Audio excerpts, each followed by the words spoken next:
नमस्कार, मैं हूं प्रखर श्रीवास्तव। हमारे खास कार्यक्रम पूरा सच में आपका स्वागत है। और खबरों की दुनिया में पूरा सच बहुत जरूरी होता है, क्योंकि झूठ से भी खतरनाक होता है अधूरा सच, और उसी तरह खतरनाक होती है अधूरी खबर। इसलिए हर खबर का पूरा सच हम आपको बताएंगे, वो भी तथ्यों, तर्कों और सबूतों के साथ। तो आइए बिना देर किए देखते हैं पूरा सच।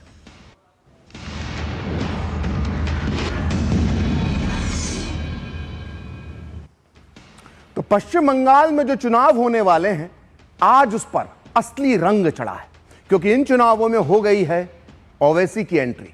और इस एंट्री से ममता दीदी को हो गया है टेंशन, क्योंकि अब तक ओवैसी बंगाल में बाहरी माने जाते थे, क्योंकि वो हैदराबादी थे। लेकिन अब ओवैसी को मिल गया है लोकल बंगाली पार्टनर, और उसका नाम है हुमायूं कबीर। वही हुमायूं कबीर जिन्होंने रखी थी मुर्शिदाबाद में बाबरी मस्जिद की नींव। तो इसलिए आज इसी बड़ी खबर का हम आपको बताएंगे पूरा सच, कि आखिर ओवैसी कबीर की ये जो जुगलबंदी है, ये किससे कौन परेशान है। ओवैसी और कबीर ने मिलाए हाथ, किसकी बिगड़ी बिसात, और क्या गुल खिलाएगी ओवैसी और कबीर की जुगलबंदी। लेकिन सबसे बड़ा सवाल जो आज हम डिकोड करेंगे, कि आखिर ओवैसी की एंट्री के बाद ममता दीदी को क्यों सता रहा है 50 सीटों का डर। जी हां, 50 सीटों का डर।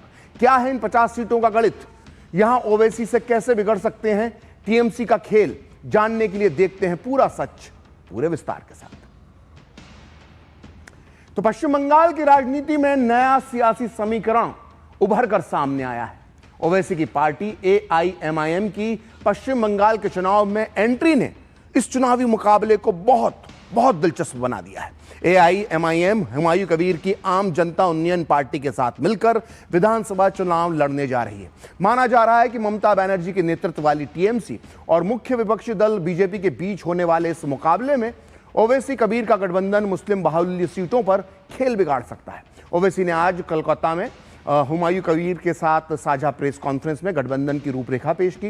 यह गठबंधन 294 सदस्यीय पश्चिम बंगाल विधानसभा में 182 सीट पर चुनाव लड़ने की योजना बना रहा है।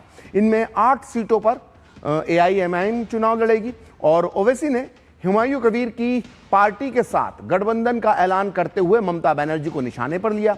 उन्होंने कहा कि बंगाल के लोग घुटन महसूस कर रहे हैं और हम उन्हें एक विकल्प देंगे जिसकी उन्हें तलाश है। उन्होंने कहा कि तृणमूल कांग्रेस ने मुस्लिम वोट तो हासिल किए, लेकिन समुदाय के लिए, यानी मुस्लिम समुदाय के लिए कुछ खास नहीं किया। ओवैसी ने इस तर्क को भी खारिज कर दिया कि टीएमसी के भीतर मुसलमानों का पर्याप्त प्रतिनिधित्व है। तो पहले आप सुनिए आज ओवैसी ने क्या कहा, फिर हम आपको बताएंगे इस गठबंधन का क्या है बंगाल प्लान और क्या है इसका पूरा सच। हमारी पार्टी है एआईएमआईएम, वेस्ट बंगाल के इस असेंबली इलेक्शन में हम हमारे भाई जनाब हुमायूं कबीर साहब के साथ अलायंस में लड़ रहे हैं, और हमारी पूरी कोशिश होगी कि अलायंस कामयाब हो। They require an alternate political leadership. They are getting suffocated in this present political environment. They don't have a clear, strong option, which we are going to present. फिर यहाँ पर आप कितना नियरली 30% के करीब मुस्लिम पॉपुलेशन है, कितना government employment में उनका रिप्रेजेंटेशन है, 7% है। कितने बच्चे स्कूल के बाहर हैं, कितने मुस्लिम बच्चियां ग्रेजुएशन मुकम्मल नहीं कर पा रही हैं। इतने सालों से यहाँ की जनता ने टीएमसी को वोट दिया, आपने वोट लिया हमारा और नेता आप बन गए, लीडरशिप आपके हाथ में है, मगर आपने जमीन पर क्या किया? जमीन पर आपने क्या किया? ईद की नमाज के दिन आके दुआ करना। इससे क्या मेरा पेट भरता? क्या इससे क्या मेरे घर में चिराग जलता? क्या मुझे मेरे बच्चों को स्कूल मिलता? तो भारतीय राजनीति में अक्सर छोटे छोटे दलों को वोट कटवा कहा जाता है, लेकिन ओवैसी और कबीर का गठबंधन ज्यादा से ज्यादा सीटों पर लड़कर यह संदेश दे रहा है कि वो बंगाल की राजनीति का समीकरण बदलने के लिए मैदान में आए हैं। 2021 के चुनावों में कांग्रेस और वाम दलों का प्रदर्शन बेहद कमजोर रहा था। ऐसे में यह नया गठबंधन उस खाली राजनीतिक स्पेस को भरने की रणनीति पर काम कर रहा है, और इस रणनीति का असली टारगेट है मुस्लिम बहुल सीटें, जिन पर असर डालकर यह गठबंधन खुद को एक मजबूत तीसरे मोर्चे के रूप में स्थापित करने की कोशिश करेगा। आइए अब समझते हैं कि इस गठबंधन का पूरा गेम प्लान क्या है और साथ ही बताते हैं वो 5 कारण जिसकी वजह से ये गठबंधन अभी से अपना असर डालता हुआ दिखाई दे रहा है। तो सबसे पहली वजह यह है ओवैसी और कबीर का जबरदस्त कॉम्बिनेशन। ओवैसी राष्ट्रीय स्तर पर मुसलमानों से जुड़े मुद्दे उठाते हैं, वहीं हुमायूं कबीर बंगाल के स्तर पर हर बार मुसलमानों की आवाज बने। यानी अब इस गठबंधन को AIMIM की राष्ट्रीय छवि देगी तो कबीर की पार्टी से जमीनी ताकत देगी। अब बात दूसरी वजह की करते हैं, ओवैसी से हटा बाहरी होने का ठप्पा। इससे पहले बंगाल में ओवैसी पर अक्सर बाहरी व्यक्ति होने का आरोप लगता था, लेकिन हुमायूं कबीर का साथ आने से जो वो साथ आए हैं, इस गठबंधन को एक लोकल फेस मिल गया है, स्थानीय चेहरा। वहीं कबीर जानते हैं कि बंगाल की गलियों में संगठन को कैसे खड़ा किया जाता है, जिसका फायदा निश्चित तौर पर ओवैसी और इस गठबंधन को मिलेगा। अब बात करते हैं तीसरी वजह की, बंगाल के मुसलमानों को मिला एक नया ऑप्शन। ओवैसी और कबीर दोनों मिलकर बंगाल में मुस्लिम वोट बैंक को एक नया ऑप्शन देने की बात कर रहे हैं। बंगाल में कांग्रेस और वामपंथी पार्टियां कमजोर हो चुकी हैं, सुपड़ा साफ हो चुका है। ऐसे में ममता दीदी मुस्लिम वोट बैंक पर अपना एकाधिकार समझती है। मुस्लिम वोट बैंक के पास भी अभी तक कोई ऑप्शन नहीं था। ऐसे में यह गठबंधन बंगाल की राजनीति में बड़ा खेला कर सकता है। अब बात करते हैं चौथी वजह की। देखिए, मुस्लिम बहुल सीटों पर फोकस। ओवैसी और हुमायूं कबीर का यह गठबंधन उन इलाकों में सीधे तौर पर टीएमसी की जड़ें खोदने की तैयारी में है जहां मुस्लिम मतदाता, मुस्लिम वोटर 50%, 50% से ज्यादा है। इनमें मुर्शिदाबाद, बीरभूम और मालदा जैसे मुस्लिम बहुल इलाके शामिल हैं। और अब बात करते हैं पांचवी वजह की। टीएमसी को हो सकता है 50 सीटों का नुकसान। अगर ओवैसी और कबीर का गठबंधन 40 से 50 सीटों पर भी मजबूत प्रदर्शन करता है और मुस्लिम बहुल इलाकों में टीएमसी का वोट 10 से 15% तक घटा देता है, तो टीएमसी को करीब करीब 50 सीटों का नुकसान हो सकता है। इतना ही नहीं, अगर इस गठबंधन ने औसतन हर सीट पर एवरेज 20 से 30 हजार वोट भी हासिल कर लिए तो टीएमसी का मार्जिन खत्म हो जाएगा। और जानकारों का भी मानना है कि ओवैसी कबीर का गठबंधन ममता बनर्जी को भवानीपुर जैसी सीटों पर मुश्किल में डाल सकता है। आप भी सुनिए राजनीतिक विश्लेषक और जाने माने वरिष्ठ पत्रकार धीरेन्द्र पुंडीर का इस बारे में क्या कहना है।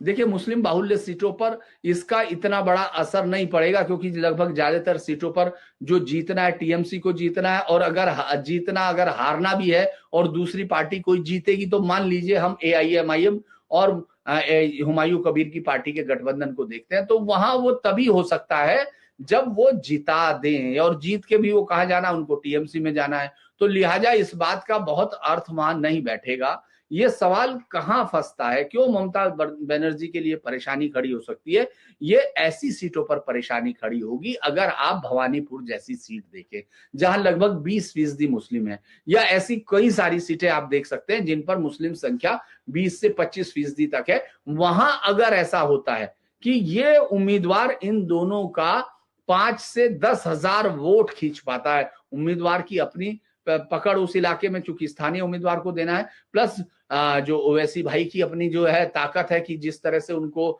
आपको मालूम है वो जितना मुस्लिम इशुओं पर उग्र रहते हैं और तमाम चीजें, वो और हुमायूं कबीर का लोकल का कनेक्शन, ये मिलके अगर वहां लेता है तो मुझे लगता है तब ये दिक्कत पैदा कर सकते हैं। वहीं दूसरी तरफ कुछ दूसरे राजनीतिक जानकारों का यह भी मानना है कि इस गठबंधन का एक मकसद मुस्लिम पार्टियों के लिए जमीन तैयार करना भी है। यह गठबंधन मुस्लिम पहचान वाली पार्टियों को एक साथ लाने का प्रयोग है जो मुस्लिम वोट बैंक को पारंपरिक सेक्युलर दलों से अलग करने के प्लान पर काम कर रहा है। अगर यह प्रयोग बंगाल में सफल रहा तो इसे देश के बाकी हिस्सों में भी दोहराया जा सकता है। खैर, जहां तक बंगाल की बात है तो यह चुनाव केवल मुख्यमंत्री चुनने का नहीं बल्कि बंगाल की मुस्लिम राजनीति का नया वारिस, नया नेता चुनने का भी होगा। और इस रेस में अब हुमायूं कबीर का नाम तेजी से बहुत उभर रहा है। आइए अब हम आपको बताते हैं कि हुमायूं कबीर अचानक ममता दीदी की मुस्लिम पॉलिटिक्स के लिए किस तरह से चुनौती बन गए। ये सारी कहानी शुरू होती है पिछले साल से। तब हुमायूं कबीर टीएमसी के विधायक थे।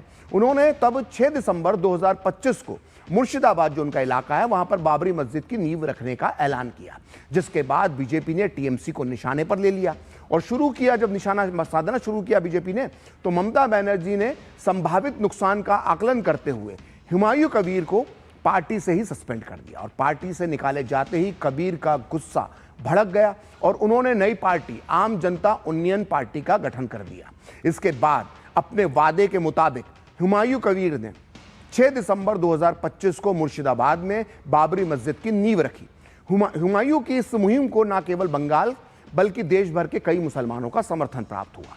बाबरी मस्जिद के निर्माण के लिए कबीर को पूरे देश से करोड़ों रुपए का चंदा प्राप्त हुआ और जब बाबरी मस्जिद की नींव रखी गई तो मुर्शिदाबाद में कहते हैं कि 1 लाख लोगों की, मुसलमानों की जो थी वो भीड़ जमा हुई और बाबरी मस्जिद मुहिम का हुमायूं के राजनीति है उसको फायदा मिला, उनका राजनीतिक कद बढ़ा और मुसलमानों के बीच उन्हें सहानुभूति प्राप्त हुई और उनके लिए राज्य में जन समर्थन बढ़ गया, मुस्लिम जन समर्थन बढ़ गया। अब हुमायूं की राजनीतिक ताकत भी जान लीजिए। मुस्लिम बहुल मुर्शिदाबाद इलाका जहां पर 22 विधानसभा सीटें हैं और इन सभी सीटों पर कबीर का बहुत अच्छा प्रभाव माना जाता है। वहीं कबीर खुद मुर्शिदाबाद जिले की रेजीनगर और नौदा सीट से चुनाव लड़ेंगे जहां उनकी जीत करीब करीब तय मानी जा रही है और कबीर का खुला दावा है कि अगर विधानसभा त्रिशंकु बनी तो उनकी पार्टी किंग मेकर बनेगी और बातें तो वो ये भी कर रहे हैं कि वो मुस्लिम डिप्टी सीएम या यहां तक कि सीएम का पद जो है उसकी भी मांग रखेंगे। आप भी सुनिए उन्होंने ताजा बयान में क्या कहा है। मैं पहले से ही बोल रहा है जो पश्चिम बंगाल का जो 37% मुस्लिम आबादी है और 30 से 32% जो इलेक्टोरल रोल में नाम है वोटर लिस्ट के, तो इनको कोई चीफ मिनिस्टर नहीं बने तो डिप्टी चीफ मिनिस्टर होना चाहिए। ये मेरा पहले से ही ये मुद्दा उठाया। तो आज को मेरा गठबंधन का जो नेता है, मेरा बड़ा भाई का मानते हैं, वो खुद बोल दिया जो डिप्टी के लिए लड़ाई नहीं चाहिए, सीएम के लिए लड़ाई चाहिए। तो उनको बात में मान लिया। आज के साथ वो सीएम बनने के लिए आवाज उठाएगी, मुसलमान सीएम होना चाहिए पश्चिम बंगाल में। वो का मुद्दा है हिंदू वोट, मेरा मुद्दा है मुसलमान वोट। वो जितना हिंदू हिंदू करेगी मेरा उतना ही मुल्ला मुल्ला करेगी। क्या दिक्कत है?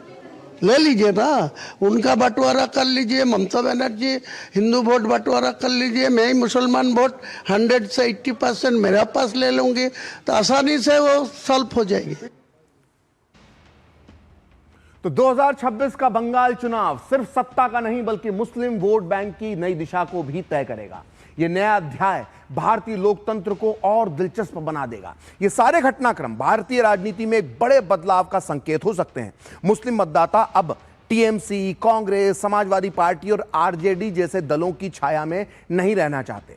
ऐसे में वो अपनी पार्टियां जैसे AIMIM, AGUP या इस्लाम पार्टी के साथ खुलकर खड़े हो रहे हैं। ऐसा पिछले चुनावों में हमने देखा है और यह बदलाव सेक्युलर दलों के लिए, सो कॉल्ड सेक्युलर दलों के लिए खतरे की घंटी है क्योंकि यह लंबे समय में मुस्लिम राजनीति को मजबूत बनाएगा।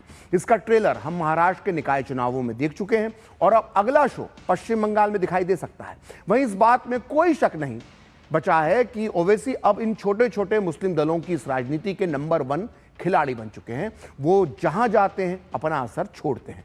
वो 2022 में हुए यूपी विधानसभा चुनाव के बाद से ही कई सो कॉल्ड सेक्युलर पार्टियों के लिए सरदर्द बन चुके हैं। उनका असर बिहार विधानसभा चुनाव, महाराष्ट्र विधानसभा चुनाव, महाराष्ट्र नगर निकाय चुनाव में दिख चुका है। आइए अब ओवैसी का चुनावी गणित समझते हैं। देखिए 2022 में उत्तर प्रदेश में विधानसभा चुनाव हुए जिसमें ओवैसी की पार्टी को भले ही कोई जीत ना मिली हो, सीट ना मिली हो, लेकिन 9 सीटों पर उसकी पार्टी, उनकी जो पार्टी है उनकी वजह से समाजवादी पार्टी गठबंधन को हार का सामना करना पड़ा। पूरी 9 सीटों पर एसपी जो है इनकी वजह से हारी। 2025 में बिहार विधानसभा चुनाव में ओवैसी की पार्टी 25 सीटों पर लड़ी जिसमें से 5 सीटें जीती। वहीं AIMIM की वजह से पूरी 9 सीटों पर आरजेडी गठबंधन यानी आरजेडी और कांग्रेस को हार का सामना करना पड़ा।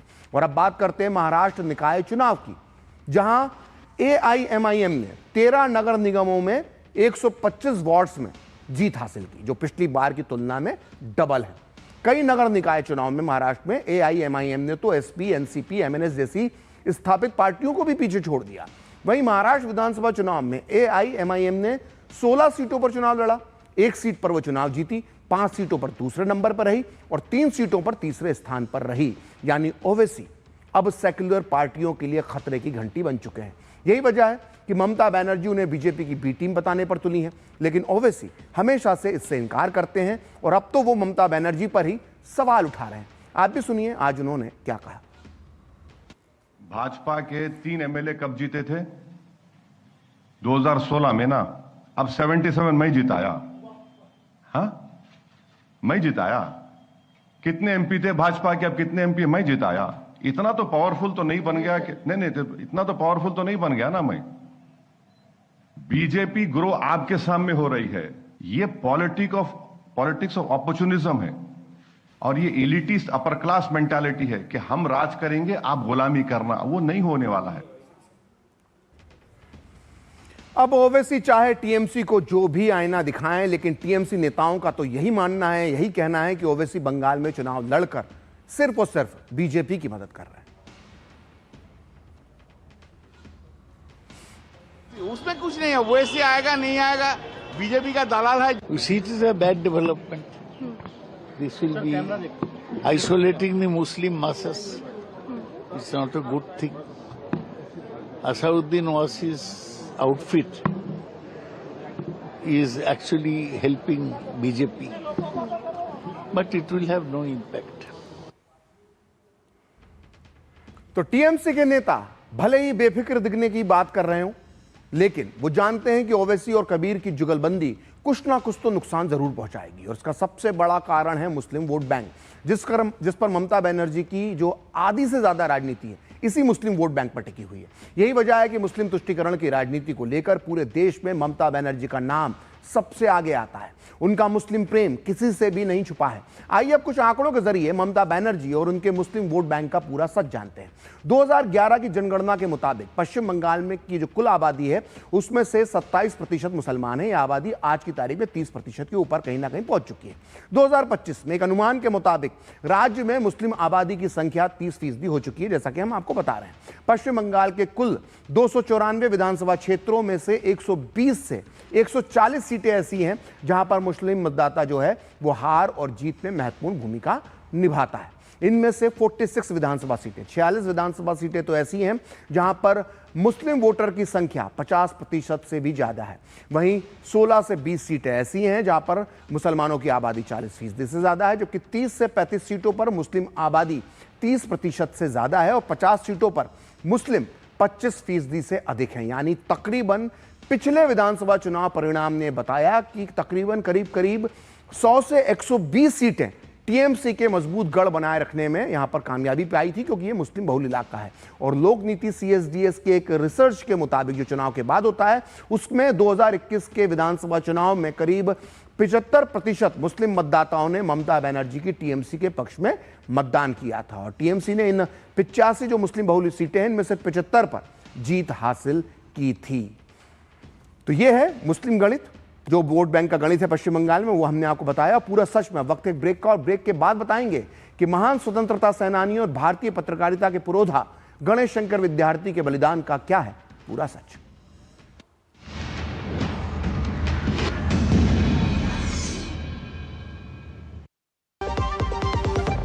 महाशय धर्मपाल जी के 130वें जन्मदिन पर एमडीएच मसालों पर पाइए 10% एक्स्ट्रा। अब स्वाद के साथ बचत भी, अब पाइए बचत ही बचत। हरदम तैयार है, बिल्कुल तैयार है, हरदम तैयार है, बिल्कुल तैयार है, जी जाने से तैयार है, इसीलिए तो हम लहरों के पहरेदार हैं। जय भारती, जय भारती, हम हैं नौसेना, हम हैं भारत के सारथी। जय भारती, जय भारती, हम हैं नौसेना, हम हैं भारत के सारथी, सारथी, सारथी।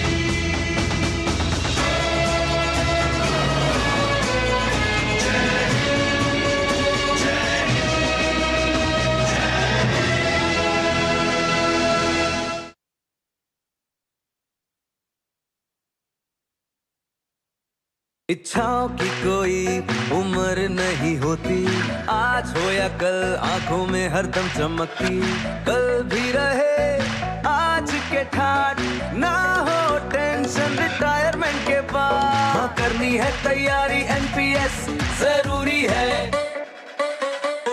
चोले बने तो गोल्डी छोले मसाले जहाँ जाएं रिश्ते बनाएं। गोल्डी लाए हैं फ्रेश लॉक टेक्नोलॉजी जो रखे मसालों को हर समय फ्रेश।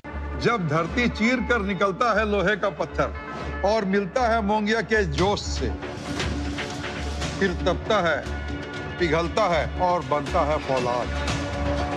अब होता है सरिया सारी खूबियों के साथ।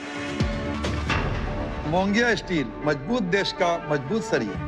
टर टर टर टर सिस्टर बीना का मैसेज आया है, अर्जेंट। लिखा है मेरे बच्चे के ट्रीटमेंट के लिए 1 लाख रुपए चाहिए डॉक्टर, तुरंत भेज दीजिए प्लीज। सिस्टर बीना, मैं पहले सिस्टर बीना को फोन करके पूछूंगी फिर भेजूंगी, क्योंकि मैं मूर्ख नहीं हूँ। Well done doctor. यूपीआई कहता है अगर पहचान के व्यक्ति से भी ऐसे मैसेज आए तो हो सकता है कि उनके मैसेजिंग ऐप हैक्ड हो। तो पहले नॉर्मल कॉल करके चेक करो और कहो मैं मूर्ख नहीं हूँ। जाइए आप भी किसी का टेस्ट लीजिए। सिप सिप जीरा सिप जीरा सिप एमडीएच का जलजीरा जीरा सिप जीरा सिप जीरा सिप प्यास बुझाए ठंडक लाए सबको भाए जीरा सिप एमडीएच का जलजीरा जीरा सिप। जीरा सिप असली रिफ्रेशिंग, असली स्वाद, असली मजा। एमडीएच।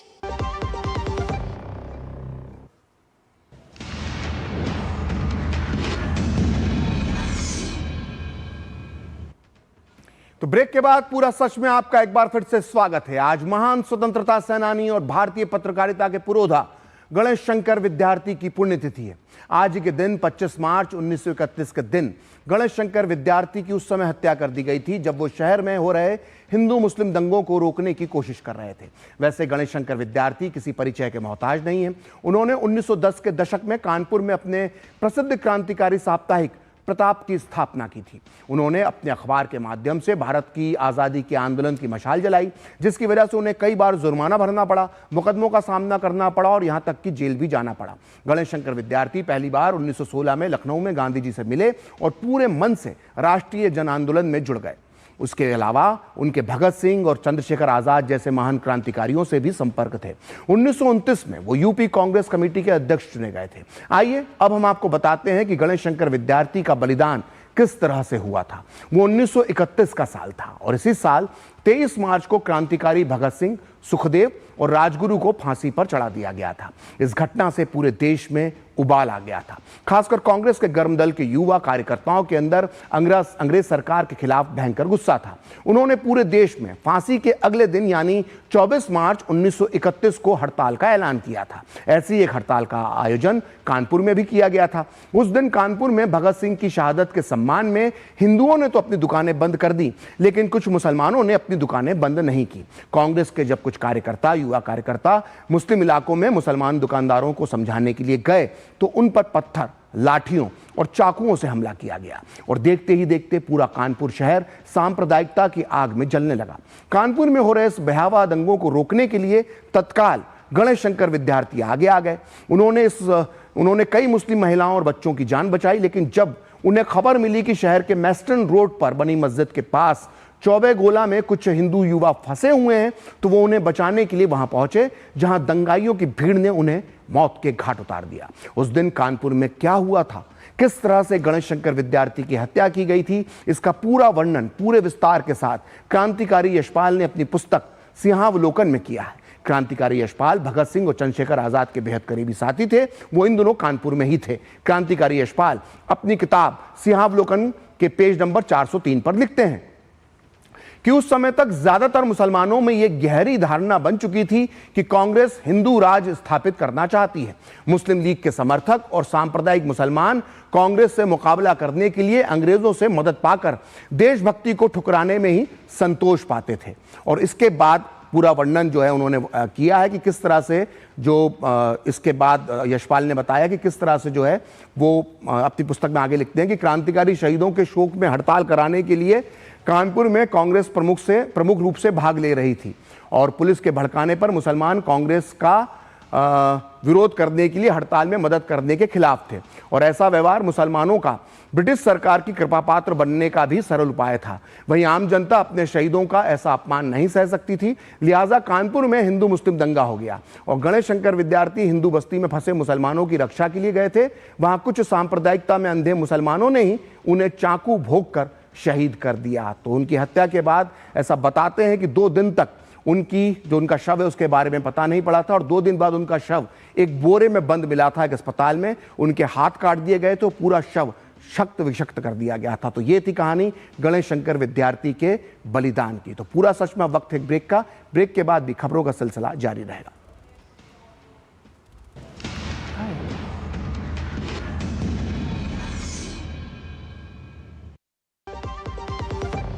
महाशय धर्मपाल जी के 130वें जन्मदिन पर एमडीएच मसालों पर पाइए 10% एक्स्ट्रा। अब स्वाद के साथ बचत भी। अब पाइए बचत ही बचत।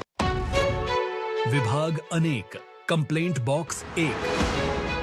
किसी भी सरकारी दफ्तर, विभाग या बैंक से जुड़ी शिकायत के लिए pgportal.gov.in पर जाएं, रजिस्टर करें, संबंधित विभाग चुनें, शिकायत दर्ज करें और ट्रैकिंग आईडी नोट करें।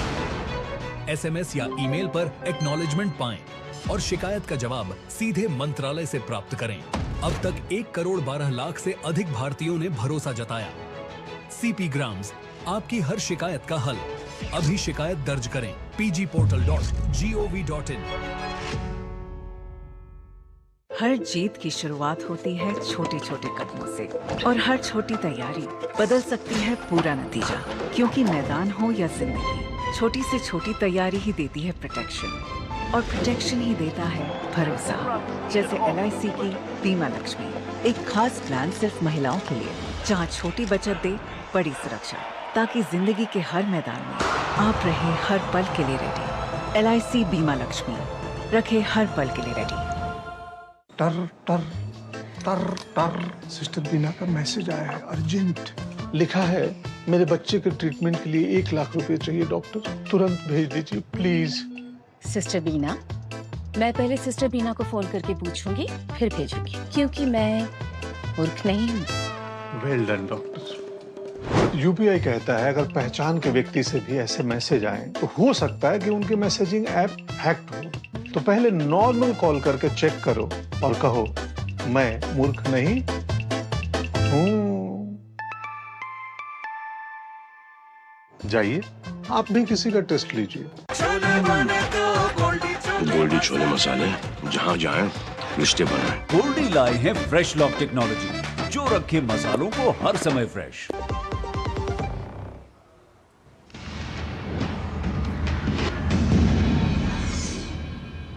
तो आज पूरा सच में इतना ही। मुझे और मेरी पूरी टीम को दीजिए अनुमति। नमस्कार।